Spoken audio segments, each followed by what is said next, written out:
Abonnez-vous massivement et partagez.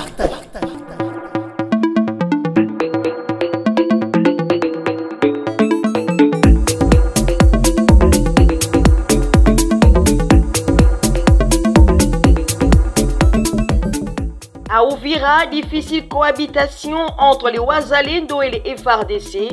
À Uvira, au sud Kivu, les Wazalendo viennent de commencer la chasse aux sorcières contre les éléments des FARDC qui taxent d'être des collaborateurs avec la rébellion du M23. Selon les sources de la société civile, le vendredi 9 mai 2025, le Wazalendo ont arrêté 42 militaires FARDC accusés d'être de mèche avec le M23. La fois dernière, le même Wazalendo aurait tué un officier supérieur des FARDC dans la même ville où ses deux alliés, alors qu'en face de leur ennemi commun, le M23 FC, se disputent le contrôle de la situation dans la zone depuis un moment.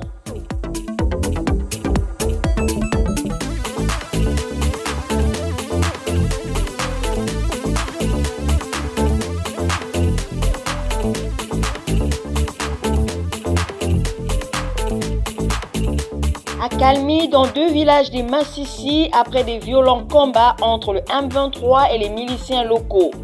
Une accalmie relative règne ce lundi 12 mai dans le village de Remeka et Bukumbiriri, situés dans les territoires de Massissi au nord Kivu.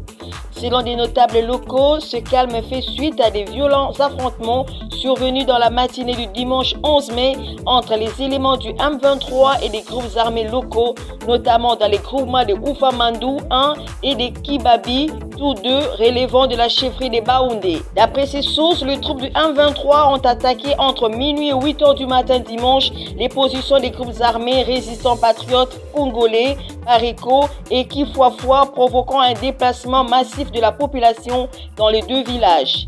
Des témoins sur place rapportent que des mouvements de retour progressif des habitants ont été observés dans la soirée de dimanche. Le village de Remeka et de Bukumbiriri reste à ce stade sous le contrôle du groupe M23 selon ces mêmes sources.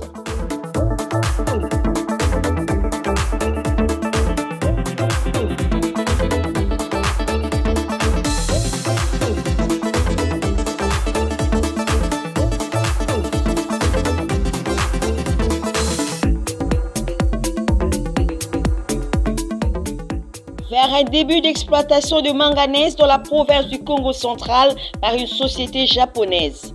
Intervenant lors de la 43e réunion du Conseil des ministres, la ministre de Mines Kizito Pakambomba Kapinga Mulume a présenté les projets d'exploitation de manganèse dans les territoires de Luozi, province du Congo central, par la société japonaise Asian Mineral Limited, 7e exportateur mondial de manganèse avec une expertise avérée dans l'exploitation, la transformation et la commercialisation de ces minerais stratégiques.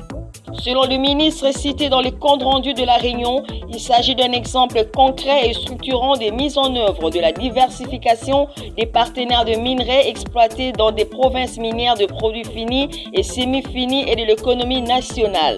Après avoir expliqué les impacts attendus de ces projets, le ministre de Mines a annoncé le lancement de la phase exploratoire pour le 21 mai 2025. Connue pour ses ressources naturelles, notamment en hydrocarbures, la province Congo centrale rejoint la liste des provinces de la RDC détentrices de minerais.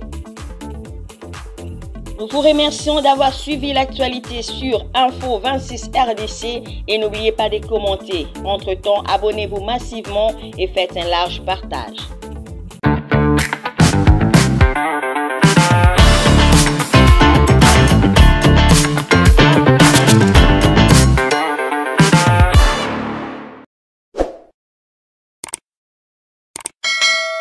Abonnez-vous massivement et partagez.